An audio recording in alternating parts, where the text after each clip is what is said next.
So what causes DYRK1A syndrome? DYRK1A syndrome is caused when there's one copy of the DYRK1A gene that has a change, event, mutation, some sort of difference in the DYRK1A that affects how it works. And gene mutations, they're tiny changes, but they can have no effect, a small effect, or a big effect. They can be rare or common, and a piece of DNA might be changed, added, deleted. There are lots of different types. The mutations that cause DYRK1A syndrome are considered rare, right? That's why it's a rare disorder, and they have a big effect on health and development. So you all know that DYRK1A mutations really do have a big effect on how things turn out. And I also want to point out, because families ask us about this a lot, that they haven't found any recurrent mutations in DYRK1A yet. So your children, your family members probably all have a different mutation in the DYRK1A gene. And there are a couple different types of mutations. I won't talk about this too much, but they basically all involve some letter of the DNA either being switched or being moved over in some way where they have trouble reading the DNA. And again, if you'll probably, in your child's genetic report, you might see some information about this, but I just wanted to note briefly that there are a couple different types of mutations that can cause DYRK1A syndrome. So most mutations that cause DYRK1A syndrome are de novo, which means that they're brand new. De novo events are not inherited from either the mother or the father. They're caused by a genetic change in the egg or the sperm that happens either during or right after conception. They're not caused by anything that you did or didn't do before or after pregnancy. They're just something that happens when a baby is made. And when an event is de novo, usually the recurrence risk for later pregnancies, it's usually very low because it's not inherited. It's just a thing that kind of randomly happens as part of nature. So the recurrence risk is usually less than 1%, but we do recommend that if folks have questions about that, they talk to a genetic counselor because they can tell you more about your child's individual genetic change. We also know that DYRK1A events can be inherited. So if a person with a DYRK1A mutation has a child, their child has a 50% chance of approximately of inheriting that mutation. We have seen a few instances of that in DYRK1A syndrome. Again, most of them are de novo, but we have seen a few inherited events. And you might think that two people with the same genetic change would be super, super similar, but that's actually not the case. We can see that two people might have the same mutation, but be very different in just sort of what they look like, in their skills, in their strengths. And we actually are not totally sure why that's the case. We think it's probably due to other genetic and environmental factors that are affecting folks, but this is an area that this is one of our future directions that we want to do more research on, is learning more about inherited mutations and why those people might look different from each other. So that's sort of my broad overview. And again, that might have been a review for some of you, but about some of the genetic changes that cause the DYRK1A syndrome. So next I'll talk a little bit about what we do in the TIGER study to understand the clinical phenotype. So through the TIGER study, we try to understand the clinical phenotype, which is, again, looking at areas like learning and behavior through a lot of different methods. We have parents fill out standardized surveys. We do a lot of interviews where we ask about symptoms and behavior and skills and strengths. And then if you come into our lab, we also do some direct assessments where we look at social skills, at interests, and at learning skills. And we do this in order to get some good information about a lot of different domains. And I would say the main ones we really look at are cognitive or learning skills. And we look at both verbal and nonverbal learning skills. We look at adaptive skills, which are those day-to-day skills that you use to kind of get along and get through life. And that's things like language and self-care skills and relationships with others. And then we also look at autism symptoms pretty carefully because we know that DYRK1A is associated with autism.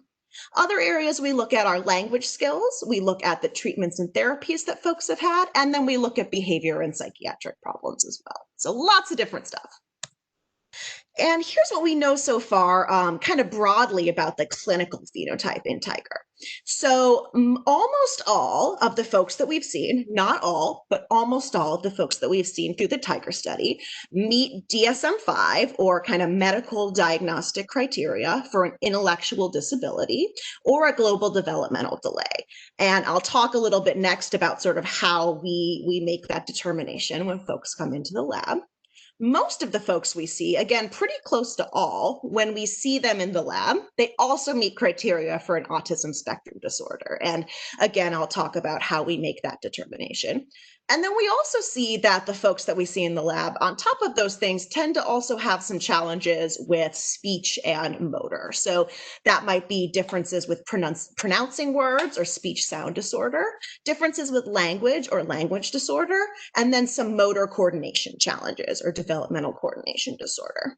And I like to say these are kind of broad categories. They're either yes or no, but within those categories, there's a lot of variability. So if you know the saying, if you've met one person with autism, you've met one person with autism, that also applies to intellectual disability and all these other things in there. And it applies for folks with DYRK1A syndrome too, that while we see these commonalities, there's a lot of variability and a lot of differences within those categories.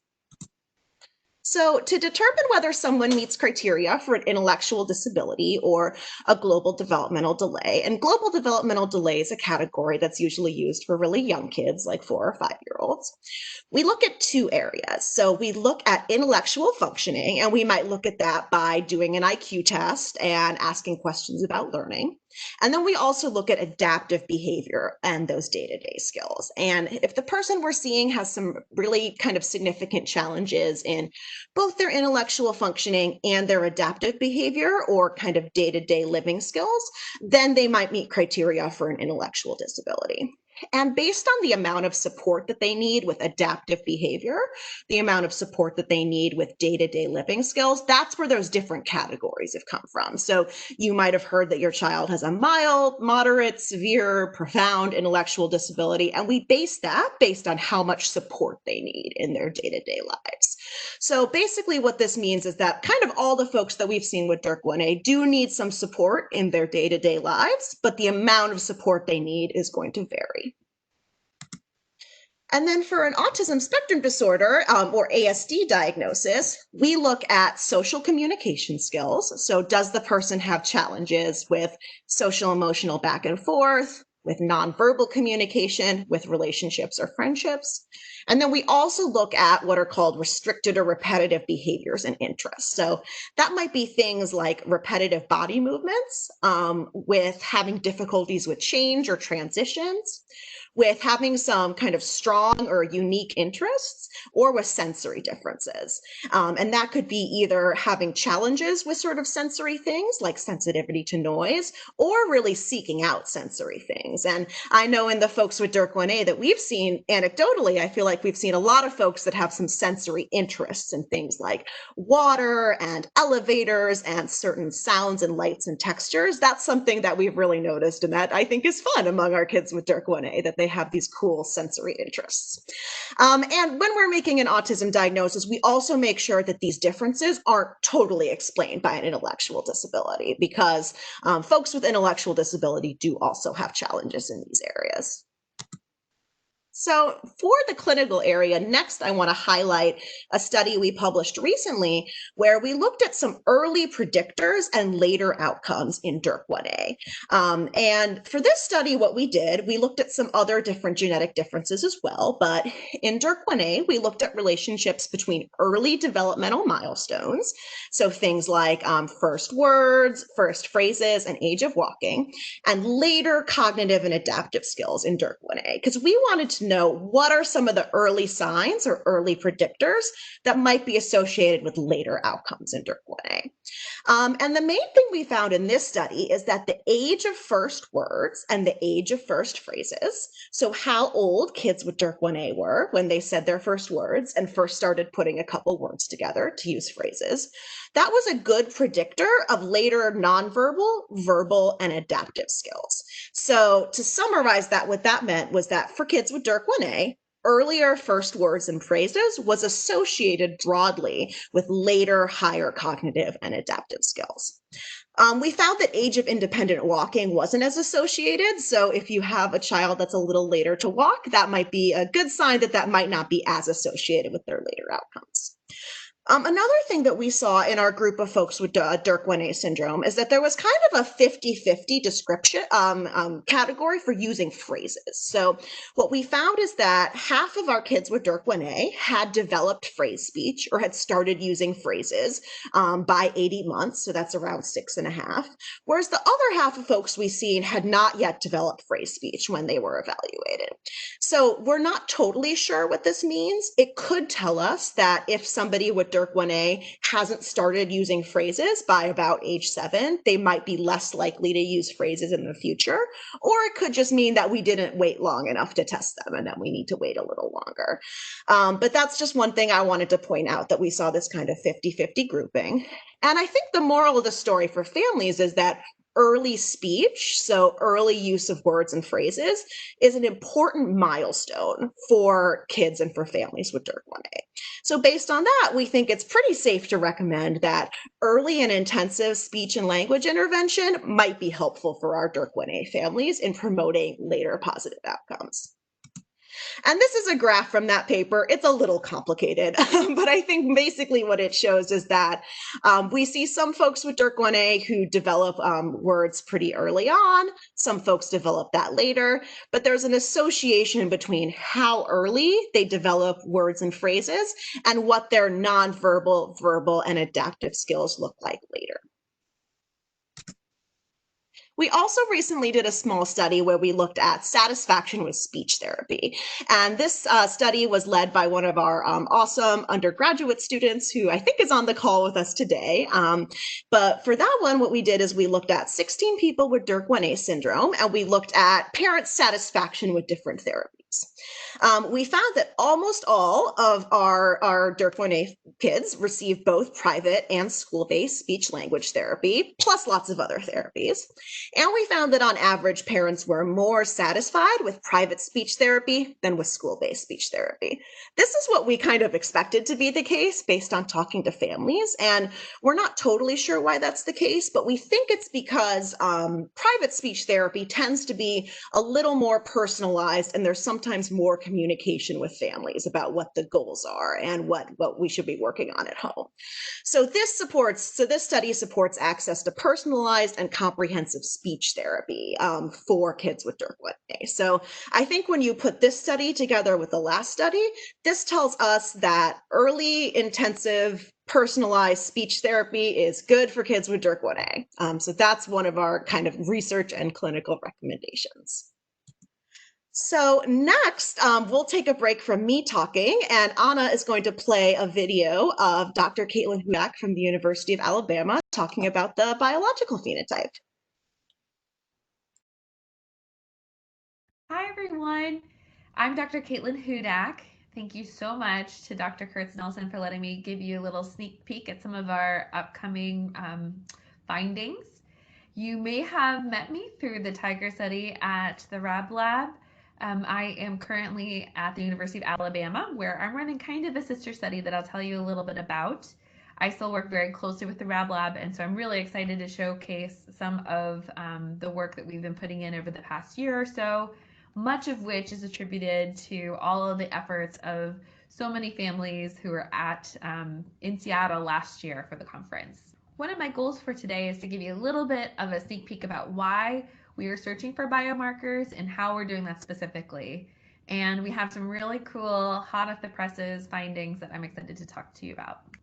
As no doubt Dr. Kurtz-Nelson's already described, we take a genetics first approach to understanding DYRK1A, where instead of looking at this top-down perspective, we're working from what's happening at the genetic level and trying to think about how that translates to shared diagnoses that we might see across a large number of individuals that have disruptive DYRK1A mutations.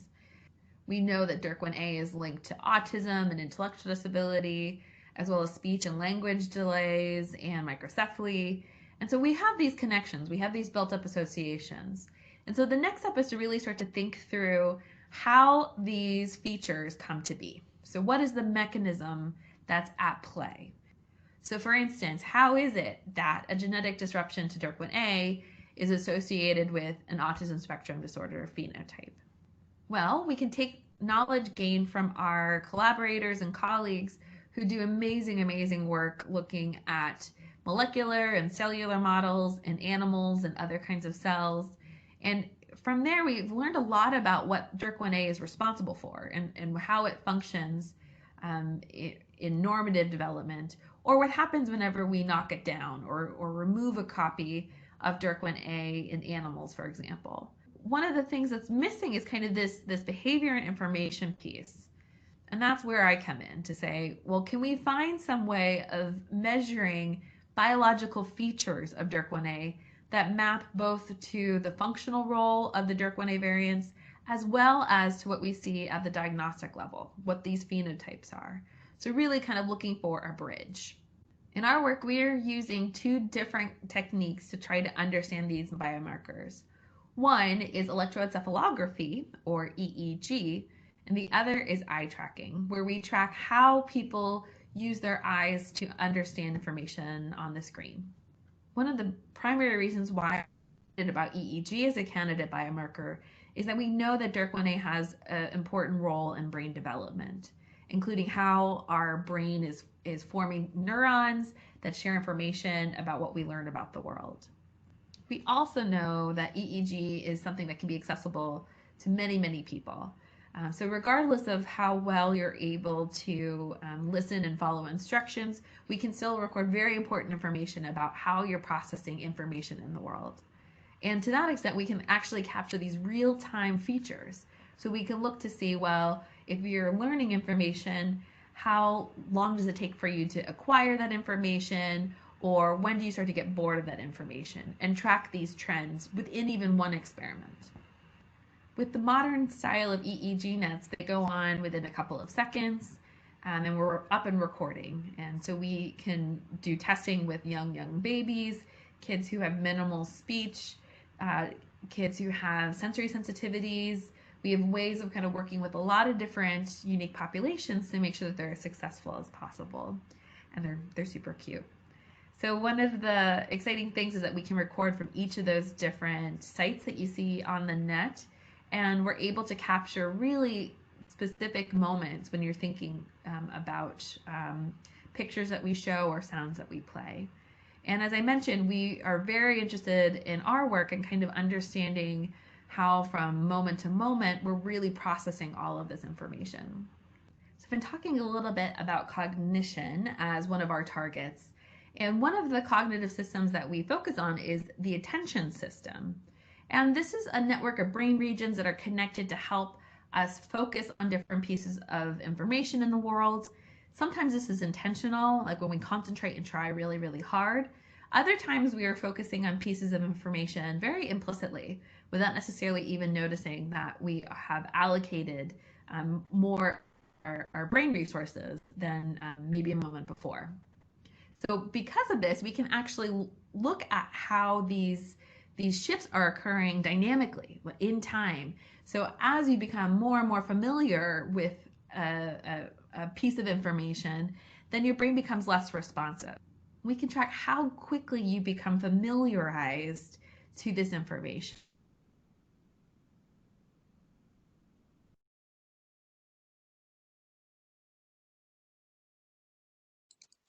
Uh-oh, sounds like the sound might have turned off, Anna.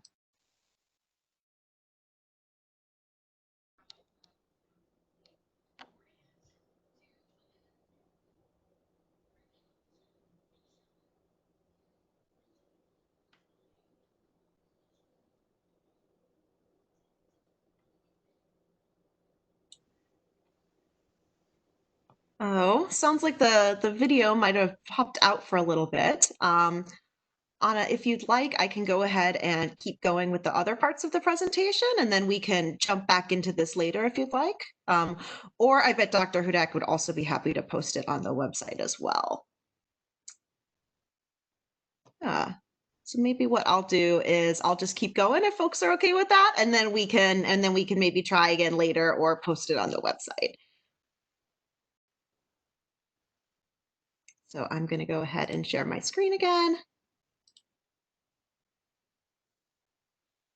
All right. And so, Anna, we can go ahead and give this one another shot later if you'd like. But again, or we can post it on the website. But it's Dr. Hudac. She's continuing to sort of describe how we use EEG and eye tracking and some of these biological measures to understand learning in DYRK1A and understand attention in DYRK1A, which is really cool.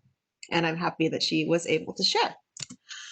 So I wanted to talk a little bit about why we study multiple gene events associated with autism and not just DYRK1A. Because later in the presentation from Dr. Hudac, and if we play it later or post it on the website, you'll see she talks about how we also study some other genetic differences associated with autism.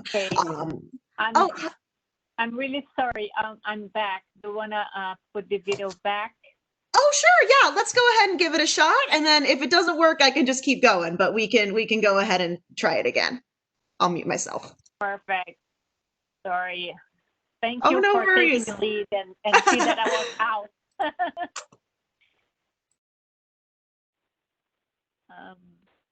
Share here, 1 second.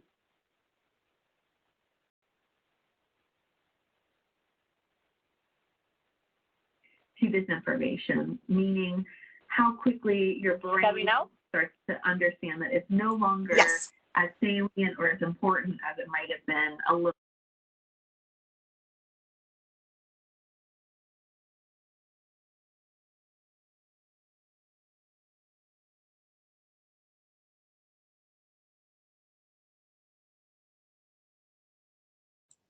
Yeah, I'm sorry, Anna. I think the sound might have kicked out again. Okay, let me see one extra thing here. Hold on.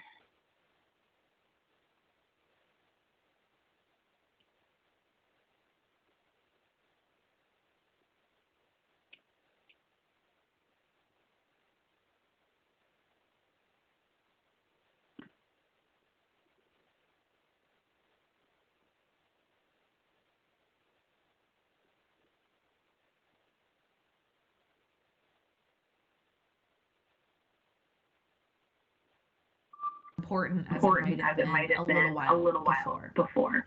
So to give you a little example, one of the ways that we do this is looking at how well and how quickly you can orient to something that's new in the world. So for example, if I showed you this picture, you might take a little bit of time, but hopefully eventually you all kind of detected that one of these things is not quite like the other. And the more times that we kind of show you similar examples of this, you should be becoming more familiar with it. So maybe it's taking you less time to find where that pop out is.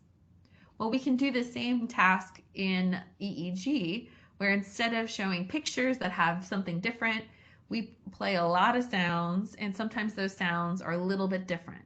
See that in autism, we have this heightened attention response. This is what our electric signal looks like.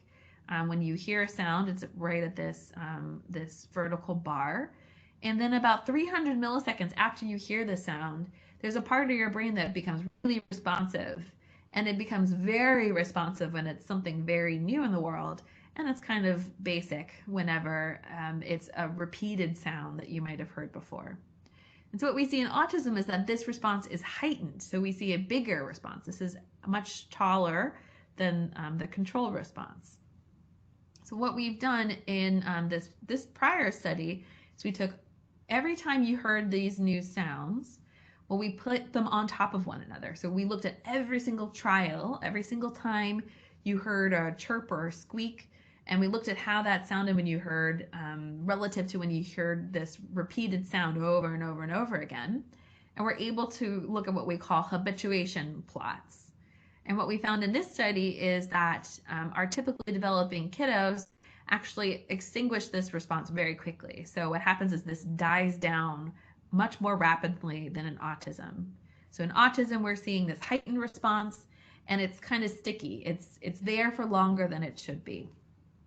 So we do have some preliminary results from our DYRK1A sample. And so here are those same plots that I just showed.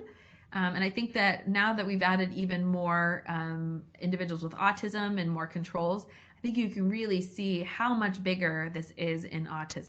So when we look at kids that have another genetic mutation, it's actually much more reduced than our typically developing individuals.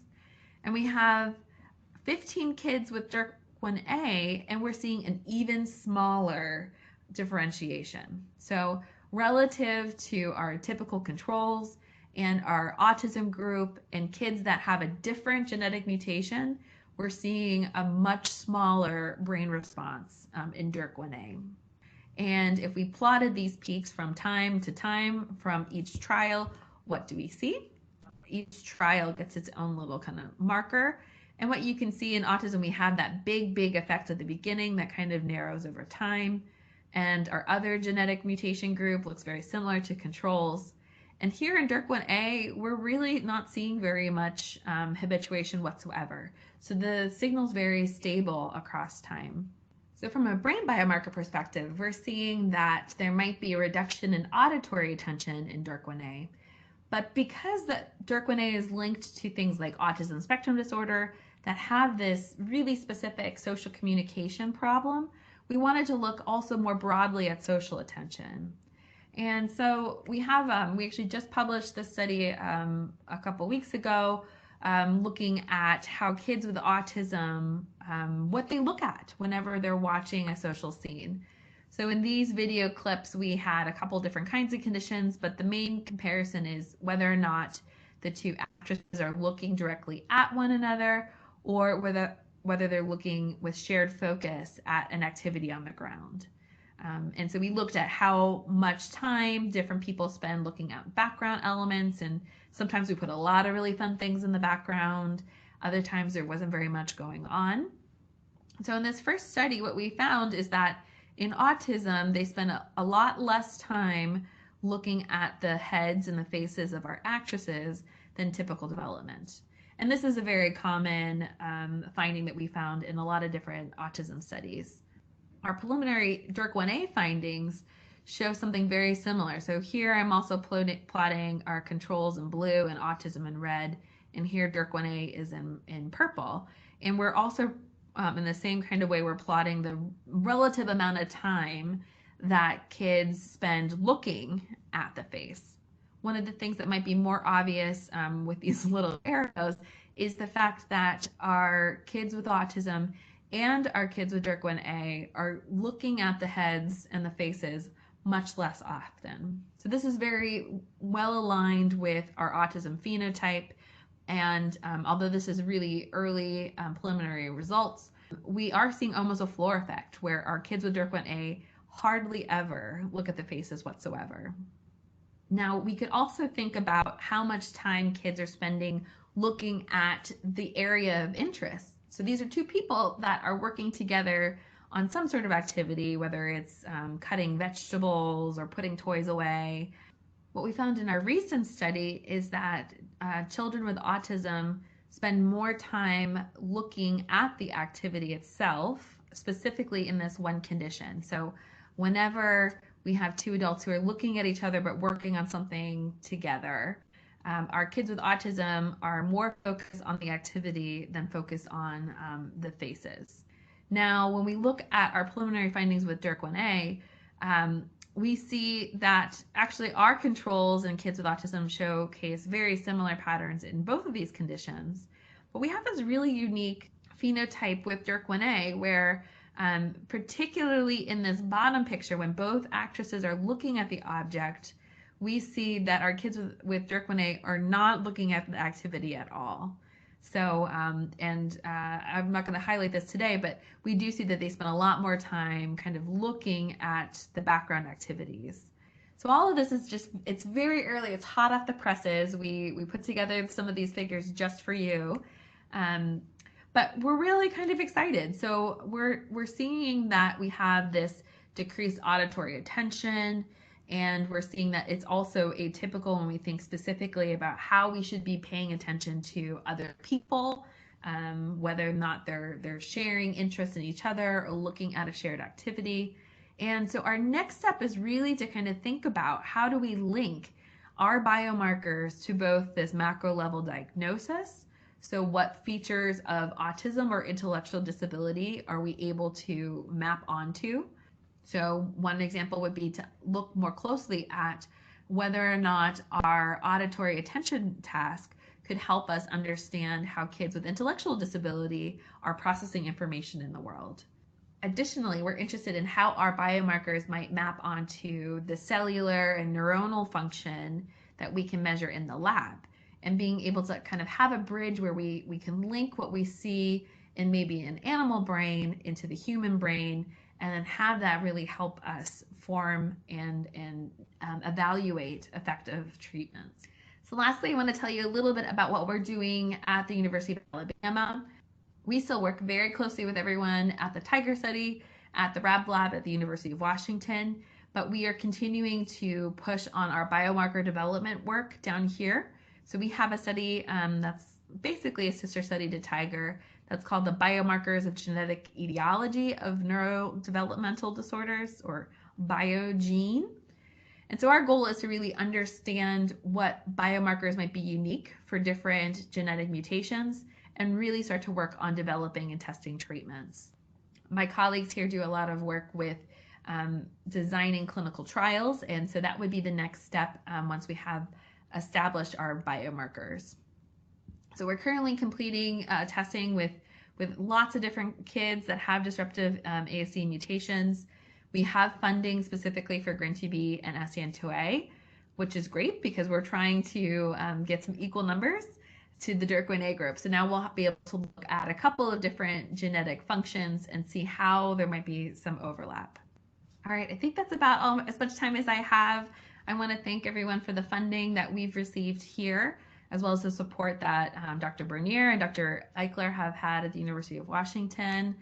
Really a huge shout out to all the families that participated in the research part of last year, and all the families that we got to know on a personal level. We really, really appreciated your efforts, and what you did last year really is what you got to see this year. And so we'll keep you updated as we get these manuscripts put together. If you have questions specifically about the BioGene study or DYRK1A and the biomarker work that we're doing, feel free to reach out to me. Here's my email address and our research lab website. You can also talk with Dr. Kurtz-Nelson, and I'm sure she can redirect you to me as well. So take care. Enjoy the rest of the conference, everyone. All right, Anna, thank you so much for playing that. I really appreciate it. And I'm going to head back to my slides, but happy to answer more questions about that later, or redirect you to Dr. Hudac. If you email her, I know she'd be happy to answer questions about this research. But kind of going back into why we study multiple gene events in the Tiger study, she was talking about GRIN2B and SCN2A. I have logos here for some of the other family groups we work with for ADNP and CTNNB1.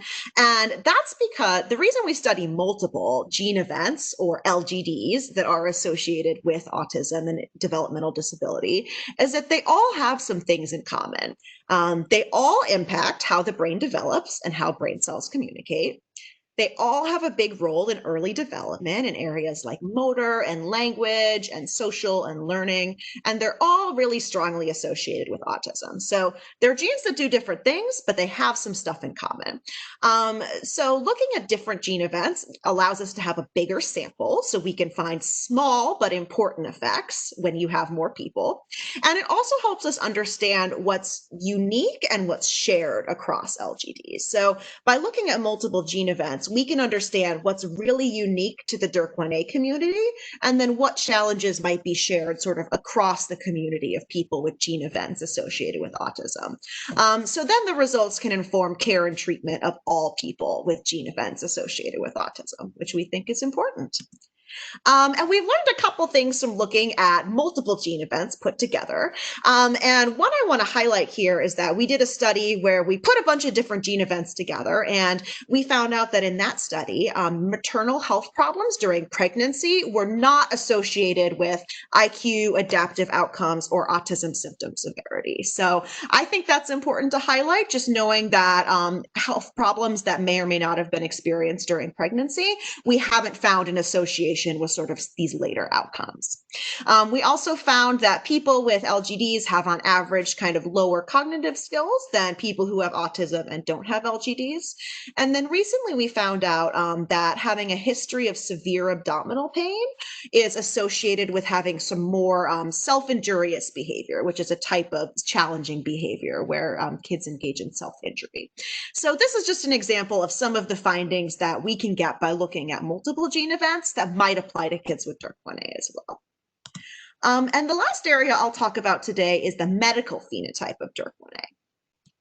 So in order to understand the medical phenotype of DYRK1A, again, we collect information from a lot of different sources, like requesting records, interviewing parents, doing physical exams, taking measurements like height and weight and head circumference, and then taking 2D and 3D pictures. So from gathering information about medical history in Tiger, we've identified some medical problems that most of our Tiger participants with DYRK1A have experienced. And when I review these with parents, I always say that probably none of this is surprising to you if you're part of the community group or if you see some of these in your children, but it helps us to know this so that we can share it with the medical community, that these are the things to watch out for if you have a patient with DYRK1A. So again, some of the really common ones that we see are that microcephaly, or that smaller than average head size, vision problems, so lots of different types of vision and eye problems, early feeding problems and gastroesophageal reflux are really common. We see high levels of constipation. A lot of our folks with DYRK1A, there are some physical differences that were identified right at birth. We see some brain differences. So among folks with DYRK1A who have had an MRI, there is typically something identified on that MRI that looks a little different. We know that seizures are common in DYRK1A, both febrile or fever associated and non-febrile, and I'll talk more about that in a little bit. And then sleep problems are also super common. So recently we published a paper where we looked at rates of medical problems in DYRK1A and in a bunch of other gene events that were associated with autism.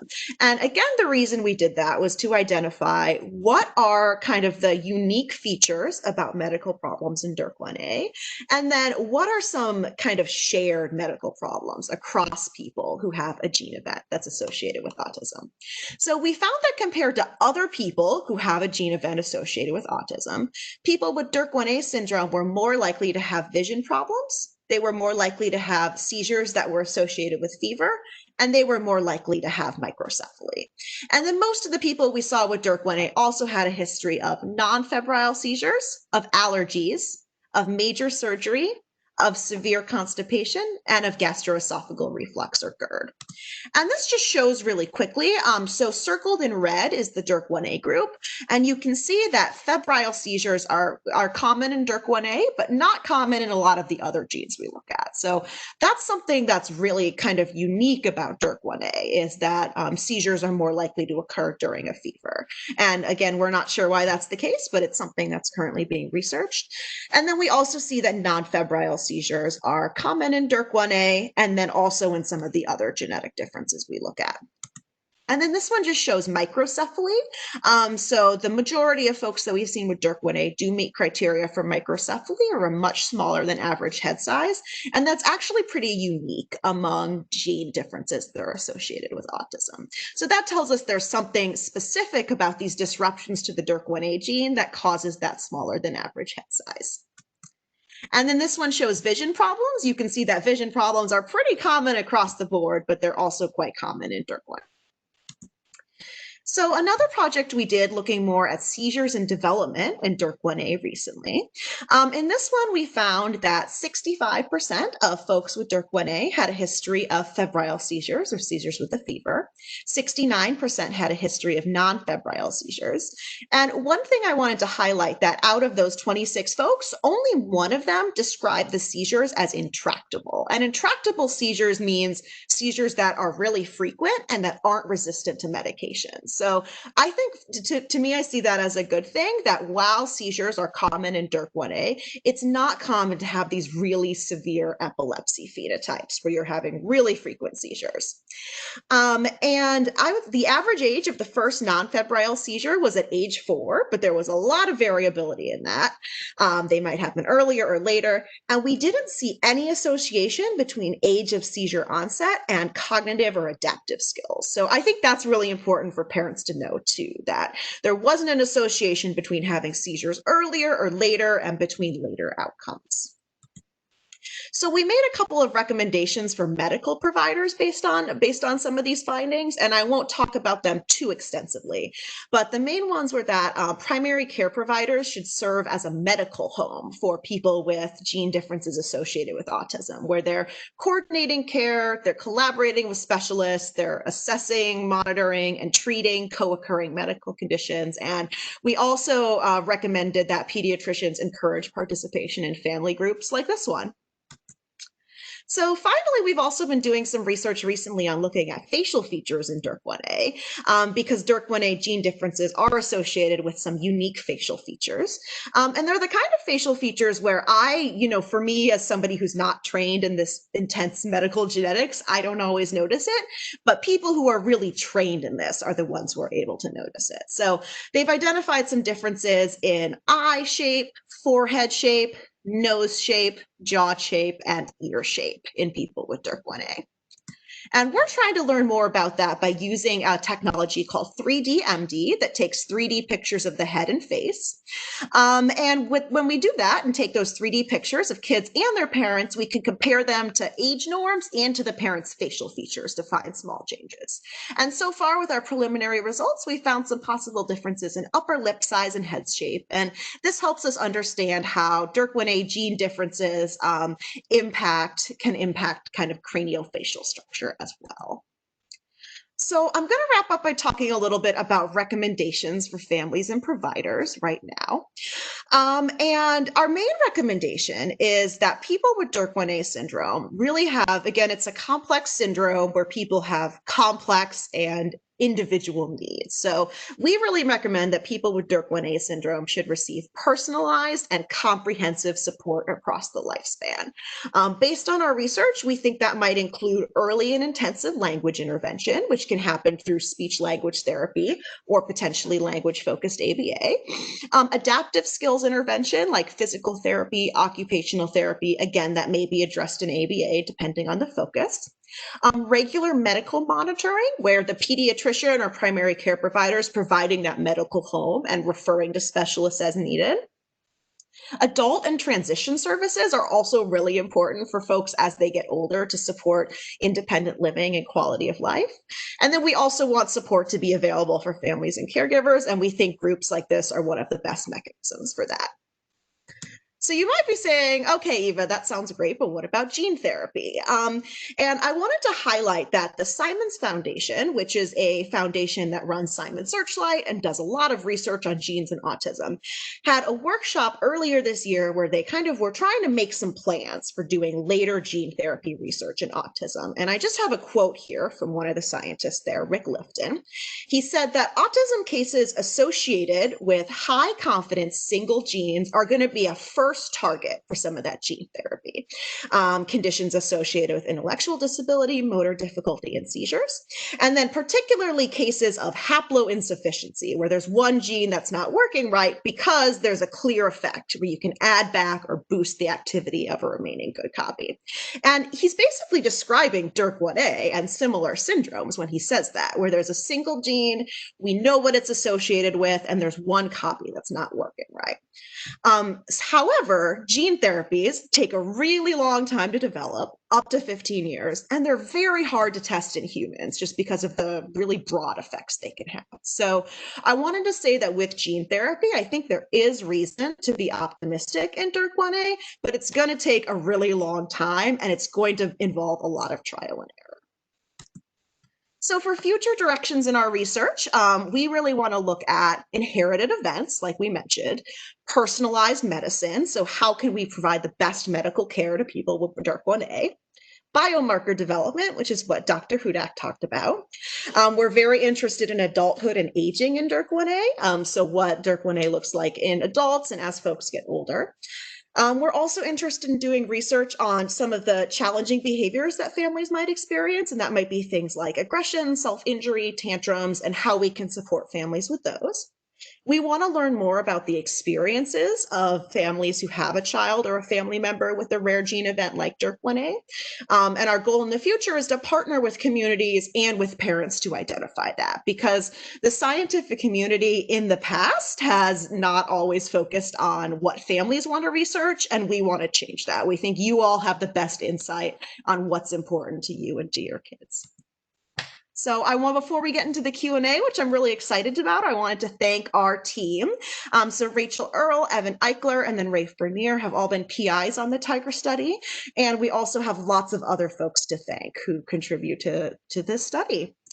So thank you all so much. That's my email address. It's evakn@uw.edu. You can email me after this, and I'd be happy to chat or share papers or answer questions. And then that's our website. And I am ready for the Q&A.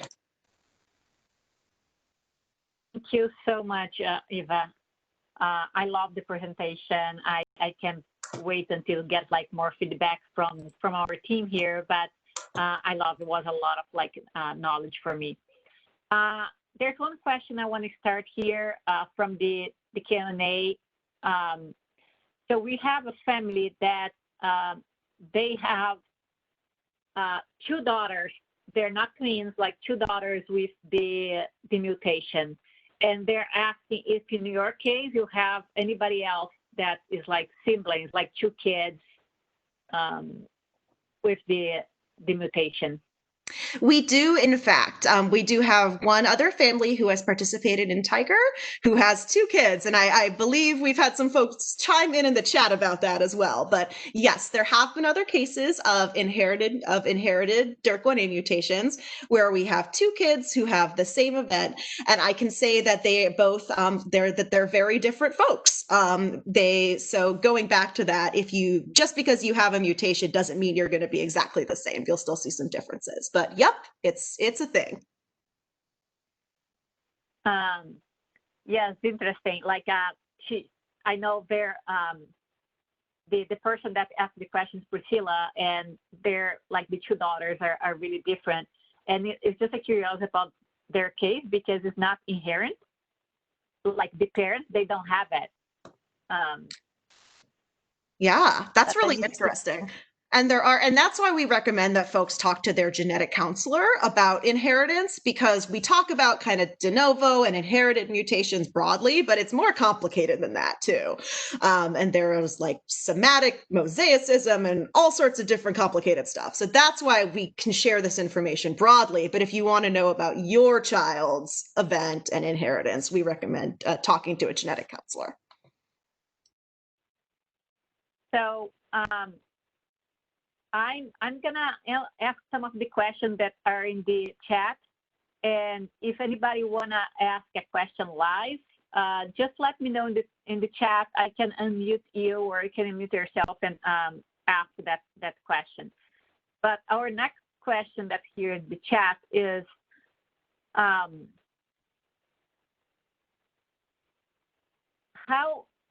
can we avoid febrile seizures? And what should we do if we notice? Yeah, that's an awesome question. So febrile seizures are interesting because some of you might know that they're actually pretty common in just young children, like babies and toddlers in general. So sometimes I think when folks talk to their doctors about it, they don't always take it as seriously as families would like. So I would recommend if it's something that's happening frequently, or just happening at all, first step would be to talk to your family's pediatrician. And if you don't think that they are giving you advice that is helpful to you, you can ask for a referral to a specialist in epilepsy. In general, again, I'm not a medical doctor, so I would take this recommendation with a grain of salt, but I think that sometimes families whose kids experience febrile seizures might be more likely to provide medication when there's a fever. So just keeping an eye out for fevers and providing some of those over-the-counter medication is what I've heard from families about how they tend to manage those. But again, I think your doctor will be able to give the best recommendations for that. But that's a good question. Yep. Thank you. Our next question here. I need to find out if regression around 2 years has been associated with DYRK1A children. Have you seen any regression around years old? That's another great question. So we do ask questions about regression to families who participate in the DYRK study. DYRK1A, as far as we know right now, is not associated with really severe regression, but we have had some cases where parents have reported regression. And we also see that with kids with DYRK1A who have some kind of learning and developmental challenges, we sometimes do see these kind of peaks and valleys, ups and downs in development. So I think that's what we see more commonly in DYRK1A, where a child who's learning a new skill might have it for a little bit and then not demonstrate it for a while, and then have it for a little bit and not demonstrate it for a little while. But thus far, we have not associated regression at age 2 specifically with DYRK1A, but that's something we're definitely interested in.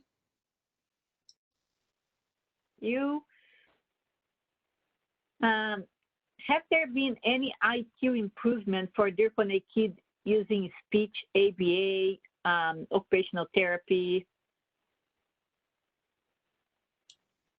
Yeah, these are great questions. I love doing Q&As. So I think that it's hard for us to know that as part of the DYRK study because we're not doing these interventions and we usually only see kids at one time point. So it's hard for us to know how IQ might have changed or improved over time.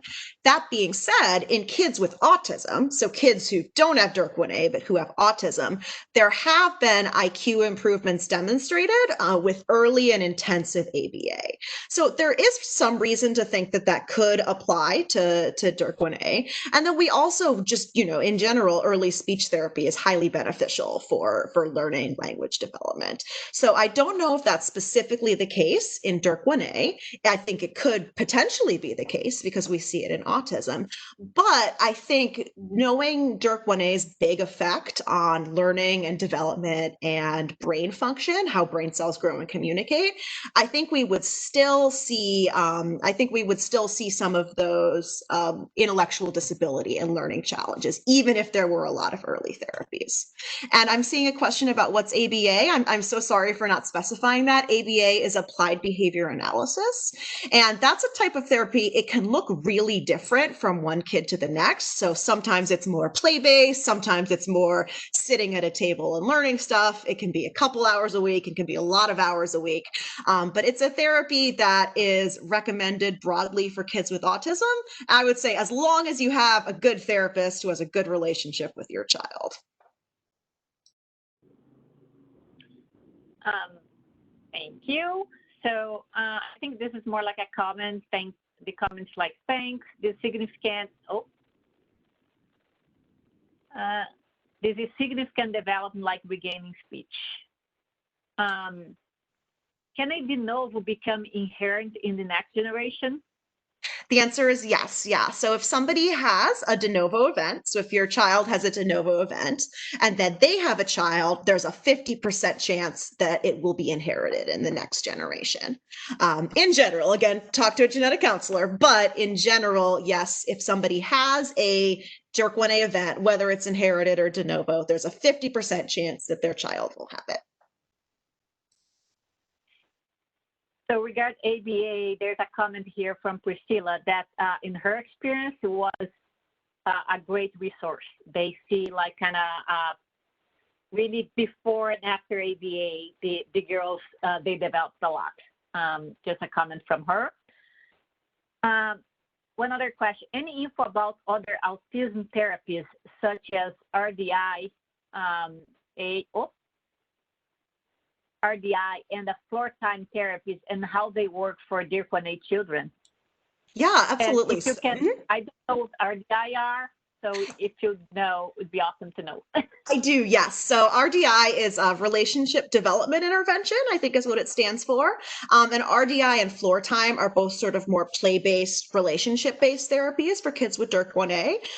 When we do our treatment history interviews, we do ask about sort of any therapies that folks have participated in.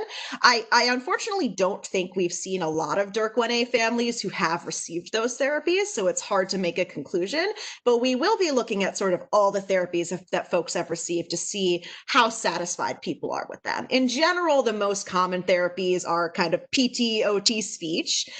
Usually folks are getting those both in school and outside of school. And then we see some folks getting ABA and some other therapies as well. But that's a good question that I don't have an answer to right now. Next one, are spinal problems like tether cord common in DYRK1A? Yeah, so I do believe that we have seen a few kids of tether cord. I would not say it's specifically characteristic of DYRK1A, where like most of our kids with DYRK1A have spinal problems, but we definitely have seen several kids with spinal problems in DYRK1A, whether tether cord or scoliosis. And I think there is thought to be a specific event of the DYRK1A gene on spine development. So that's something that I can look into and dig around into a little bit, but in general, these gene events like DYRK1A mutations can affect the whole body and how the whole body grows and develops, including how the spine grows.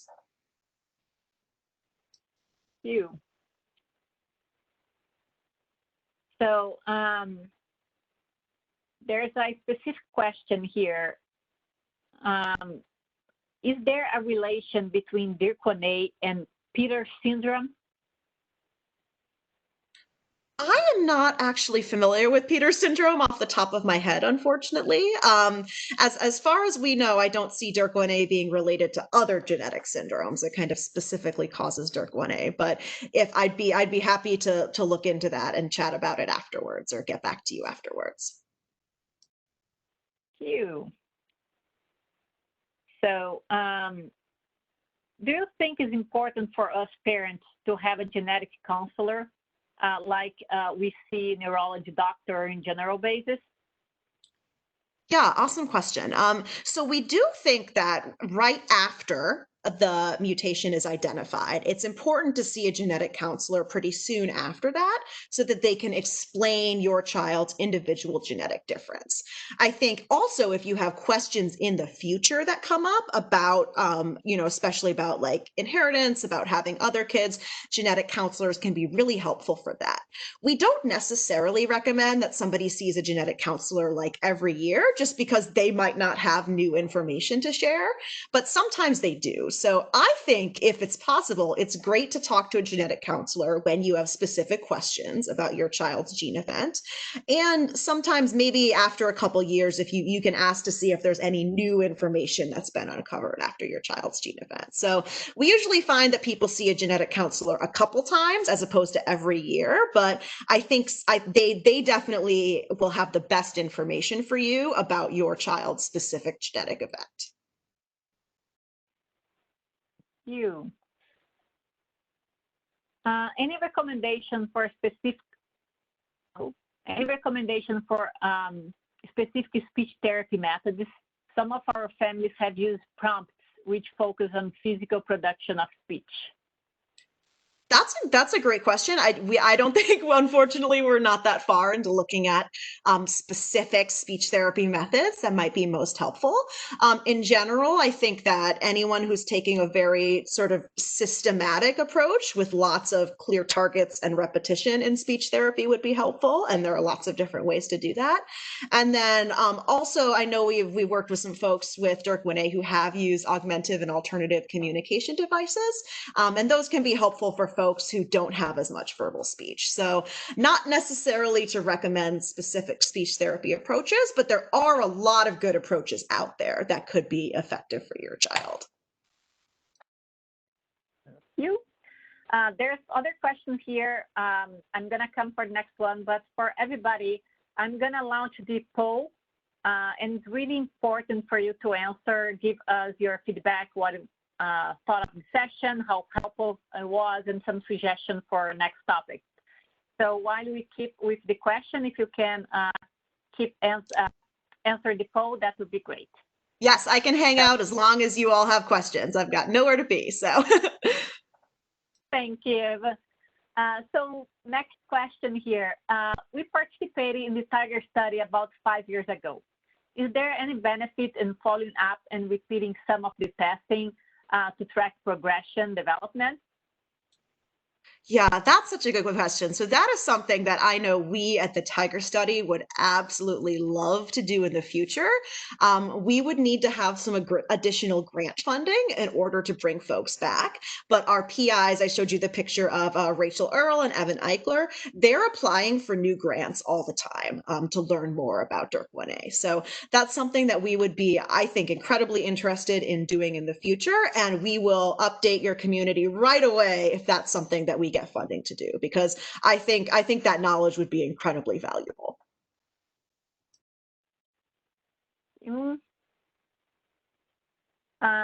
So yeah, another question. I think this is a little bit of do you follow participants at the age after they participate in Tiger study? That's like about the funding. So we can all discuss about that later.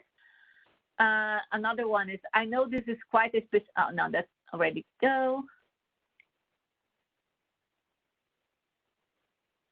Are there any findings that suggest where the mutation is found on the DYRK1A gene to know the person is affected? Yeah, so I know that's something that our genetics team, so Evan Eichler and his genetics team, are quite interested in looking at that. I do not know if any of that's been identified yet, because as far as we know, I think mutations in different places on the gene could still have the same effect, but they might also have different effects. So I think that is a question that has not been answered yet, but that our genetics team really wants to know about. So we will keep you posted. Perfect.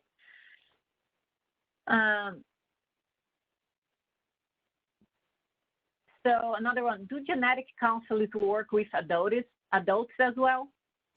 Yes, absolutely. Genetic counselors do absolutely work with adults. And a lot of what genetic counselors do is they work with adults who have questions about having kids in the future. So I would say that genetic counselors absolutely do work with adults, 100% yes. So like DYRK1A, are there any other similar rare genetic disease similar to DYRK1A, or DYRK1A is very unique? Oh, I think the answer to that is both. So yes, DYRK1A is very, very unique. And I think some of the unique features about DYRK1A that we've highlighted are the different facial features that we see, those high rates of microcephaly and seizures associated with fever. So DYRK1A is a very rare and unique disorder. There are also some similar things. There are also some similar genetic conditions associated with autism that we look at. So some of those are GRIN2B, CTNNB1, SCN2A, CHD8. They're all like these lists of letters. But what they all do is they're all associated with autism. They're also mostly associated with intellectual disability, and they're also associated with some medical conditions. So there are other genetic disorders that have this effect on sort of learning and development and behavior that DYRK1A does, but DYRK1A also has a lot of really unique features too. Perfect. Our next question, is ADHD common in DYRK1A like autism is? Yeah, that's a good question. So we have seen some folks with ADHD and DYRK1A. We've seen a few. One thing I'll note is that it's hard to diagnose ADHD in people who also have autism and intellectual disability because a lot of the behaviors look really similar.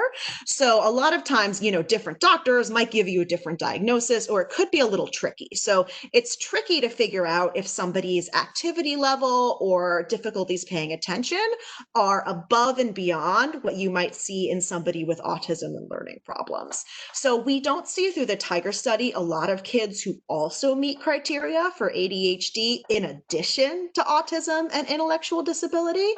But that is definitely possible. And I think attention issues in DYRK1A are certainly common, right? Because they're common in kids with autism and intellectual disability. So I see that there was another question about medication for ADHD. We certainly have seen kids who have taken medications for ADHD or for attention problems and hyperactivity. I can't speak to whether those are effective medications or whether they're helpful, but we do gather some information about medication use through the Tiger study. We just haven't looked at that super intensively yet, but that's the next step.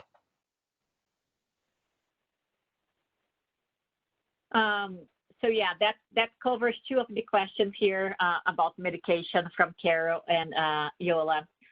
One other one, that's a curiosity question here. Our community always asks the correct way to pronounce DYRK1A, and we are all talking DYRK1A here.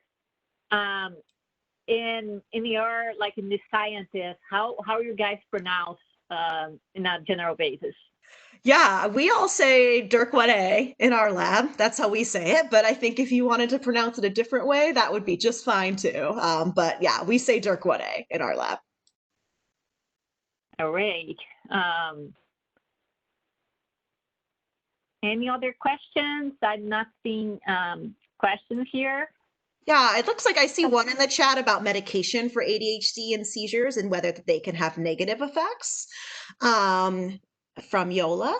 And I'm thinking that, we haven't identified any medications that have a specific negative effect for people with DYRK1A where we wouldn't recommend them for DYRK1A, but we also know that medication side effects are unfortunately common, and they can be pretty significant in people with autism and intellectual disability. And your kids and family members also have a lot of co-occurring medical conditions to keep an eye out for too. So that's why we recommend that your primary care doctor take that kind of medical home role where they're coordinating with specialists and where they know really well all the medications that are being given out and know about the interactions and know your child really well.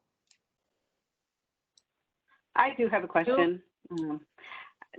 So we've kind of identified something we think is unique in our community, and it's kind of a behavioral type of thing where it's very hard to describe. And I was curious how we might go about collecting some information on that. Or I know it's obviously not a question you might ask in the study, but we've seen that a kind of a coping mechanism, one of the coping mechanisms that we see our kids using, actually there's been kind of a few identified, and I wondered if it's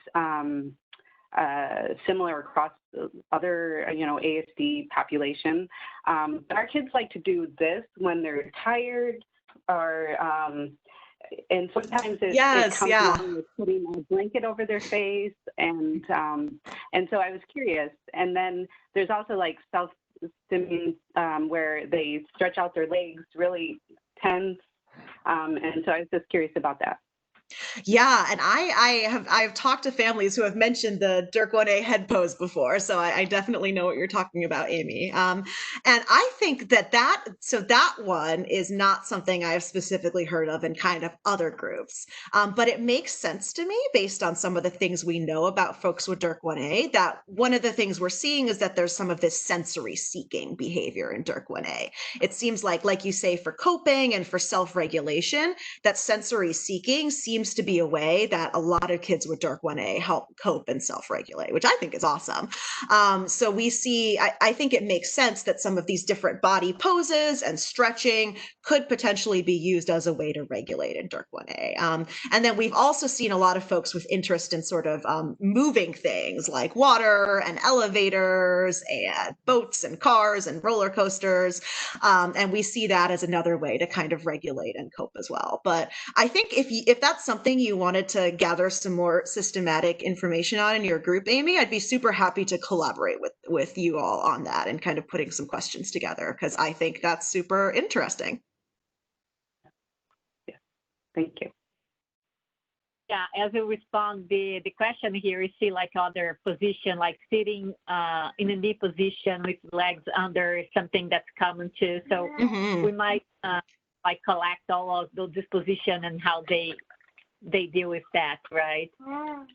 Yeah, absolutely. And I also think I just wanted to add, we also see some reports of hypertonia and hypotonia in DYRK1A. So either those really tight or those loose muscles. So it makes sense to me that some of those different body positions could be related to that too.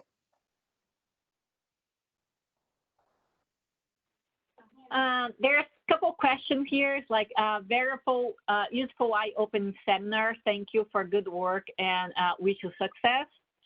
Another, thank you so much for all who helped to make this happen. And there's one extra question. My child has one febrile seizure and she's 4 now. Is seizure active like or unlikely to increase? She has not had an EEG test since she was a few months old. Yeah, that's a good question. And it's one that is tricky for me to answer because I don't know your child as well. And because we haven't done a lot of really intensive research on sort of the course of seizures in DYRK1A, we definitely need to know more about that. What I would say is it's possible we definitely have seen folks with DYRK1A who've only had a few seizures in their lifetime. So it is possible that it might not increase or decrease or stay the same, especially since those febrile seizures are more common in young kids. But what I would recommend doing is just sort of regularly checking in with your child's pediatrician or care provider that you trust about seizures. And you can ask them too about what the signs are for seizures, because seizures in some folks can be sort of subtle and difficult to observe, especially for folks with autism and intellectual disability who might have some different behaviors already. So that's something you can do, is ask your child's doctor about, what are kind of the warning signs for seizures? What should I look out for? And can we make sure that we're monitoring her carefully for seizures? Thank you.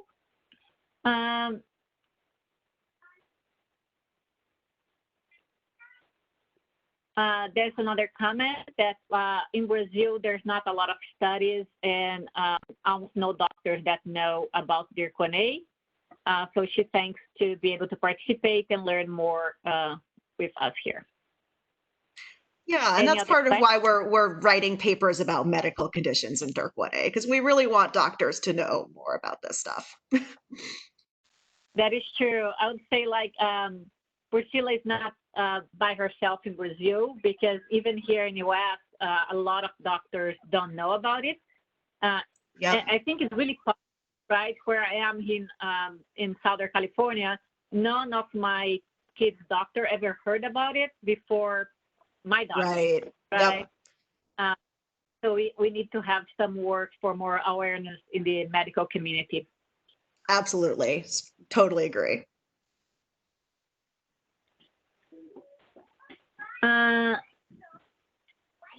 So there's one extra catch. Have there been cases with no seizure in DYRK1A? There sure have, yeah. So I would say based on the study you're looking at, about 60 to 70% of folks with DYRK1A have had at least one seizure, which means that about 30% of people with DYRK1A have never had a seizure. So, yep.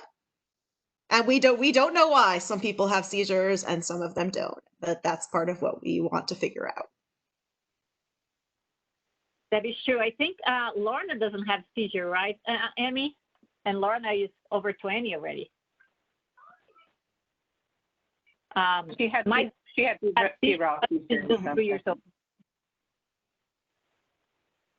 There's another comment from Monica Ornelas.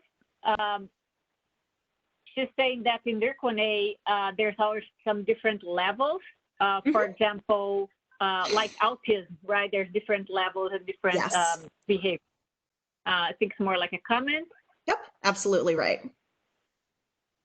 And yeah, there's another example that Priscilla's kids, she's 12 years and never had seizures.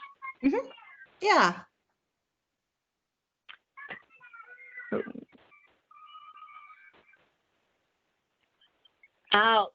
So another question here, Eva, for you. Is there a total number of known DYRK1A syndrome cases identified at present? Oh, that's a good question, and I wish I knew the answer. I think your group probably has almost all of them. Like I said, in Tiger, we've seen 30. I think if you combine that with other cases, you might get to more around 40, 50, but not a super high number because it's a very rare disorder and because a lot of people, unfortunately, don't have access to genetic testing. So we think that there are lots of people out there with DYRK1A syndrome who don't know they have it because they have not been able to access that testing, unfortunately. I think that's a good point that we kind of, sorry. Oh, no, you're fine. We kind of, the kids are back and my little daughter was right behind me here. So regarding like identify people with the genetic disorder, I think we can all use your help here, the community. I think as much awareness we bring, and that's in our hands, right? We have the Facebook community. If we can try to reach to our friends and community more and more, and people hear about and know about it, not only in the medical community, but like outside of the medical community, it kind of brings people to do tests. I know there's examples in the community here that someone mentioned like, well, your kid, the facial features looks a little bit like DYRK1A, go get it tested. And sure enough, it was positive. So if all of us can work together to bring awareness and talk about outside or like in our personal network, we are going to be here to help try to do other things for the medical field awareness, but all of us have to work together for identify more kids and how we can all help each other.